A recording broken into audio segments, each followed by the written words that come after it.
ایک بہت مشہور صحابی سیدنا مغیرہ ابن شعبہ رضی اللہ تعالیٰ، ان کا ایک غلام تھا، اور وہ غلام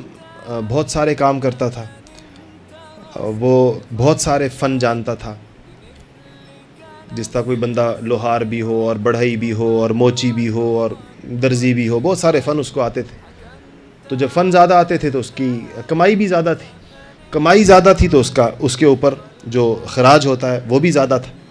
اس کو اپنے خراج کے اوپر اشکال تھا، اعتراض تھا کہ میرے اوپر خراج زیادہ ہے۔ تو ایک دن حضور اکرم حضرت عمر فاروق کے پاس آیا اور کہا کہ میرے اوپر خراج زیادہ ہے، عام لوگوں پر اتنا نہیں ہے۔ تو آپ نے فرمایا تم کام کیا کرتے ہو؟ تو اس نے بتایا 4-5-6 کام گنوا دیے کہ میں یہ بھی کرتا ہوں، میں یہ بھی کرتا ہوں، میں یہ بھی کرتا ہوں۔ تو آپ نے فرمایا تم اتنے پیشوں سے وابستہ ہو تو تمہارا خراج زیادہ نہیں ہے، ٹھیک ہے۔ اس پر اس کو غصہ آیا، بظاہر اس کی اور وجوہات بھی ہیں۔ تو غالباً 26 ذی الحجہ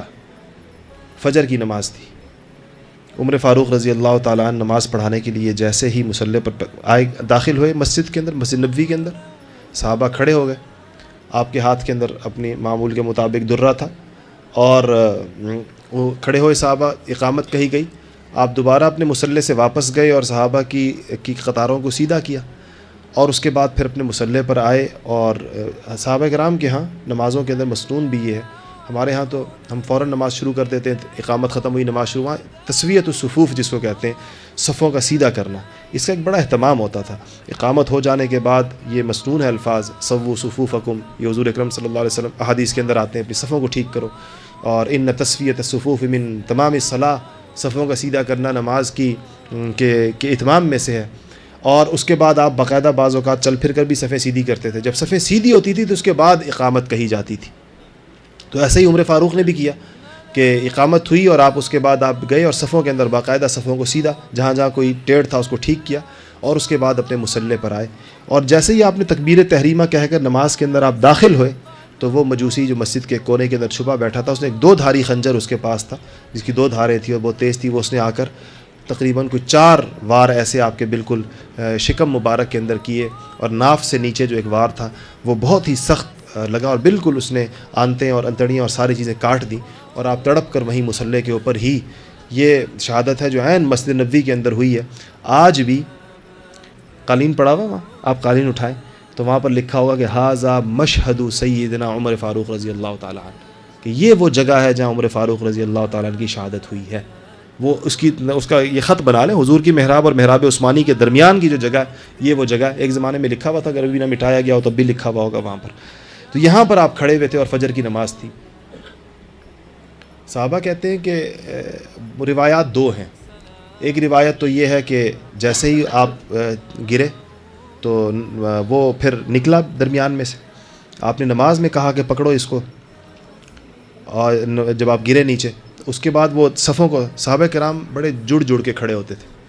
اور وہ اس طرح ان کی صفیں ہماری طرح کی صفیں نہیں ہوتی تھیں، اس میں سے نکلنا بڑا مشکل کام تھا، کندھے سے کندھا مضبوط لوگوں کا جڑا ہوا ہو تو وہ صفیں چیرنا مشکل ہوتا ہے۔ تو وہ اس نے اس میں سے نکلنے کی کوشش کی، اس کوشش کے اندر جو بھی اس کے رستے میں لوگ، یوں تو تھا نہیں کہ وہ یوں نکل جاتا مونڈے لوگوں کے ہٹاتا ہوا، تو وہ پھر وہی 2 دھاری خنجر چلاتا ہوا نکلا ان صفوں میں سے، اور 12 اور لوگوں کو زخمی کیا، جن میں سے ایک روایت کے مطابق 6 شہید ہو گئے، دوسری روایت کے مطابق 9 شہید ہو گئے۔ یہ وہ لوگ ہیں جو وہ رستہ بناتا ہوا جب قاتل جا رہا تھا تو ان کو، لیکن بہرحال پھر ایک صحابی نے پیچھے سے آ کر اس کے اوپر کپڑا ڈالا اور اپنے کپڑے کے اندر اس کو جکڑ لیا، اور اس نے جب دیکھ لیا کہ میں پکڑا گیا ہوں تو اپنا خنجر اپنی گردن پر چلا کر خودکشی کر لی وہیں پر اس نے۔ عمر فاروق رضی اللہ تعالیٰ عنہ کو صحابہ بعض تو یہ کہتے ہیں کہ عمر فاروق 2 روایتیں ہیں، ایک روایت کے مطابق عمر فاروق کونے میں رہے اور آپ نے اپنے پیچھے سے صحابی کو آگے کر دیا، غالباً عبد الرحمن ابن عوف کو، کہ ان کو کوئی نماز آگے پڑھا، باقی نماز پڑھائے۔ عبد الرحمن ابن عوف نے وہیں سے نماز پڑھائی، عمر فاروق مسجد میں ہی تھے۔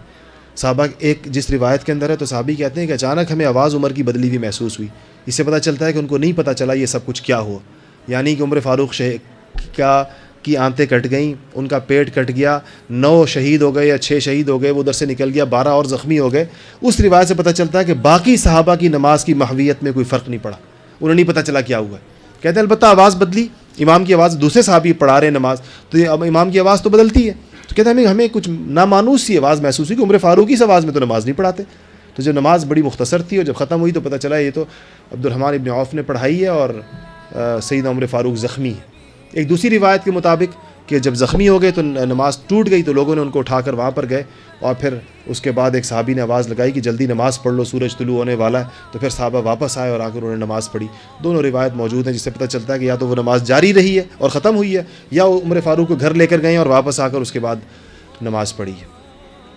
جو اس شہادت کے دنوں کی جو چیز ہے جس کی طرف میں توجہ دلانا چاہتا ہوں، سیدنا ابن عباس رضی اللہ تعالیٰ عنہ کو بھیجا اور کہا، پتہ چلا کہ وہ تو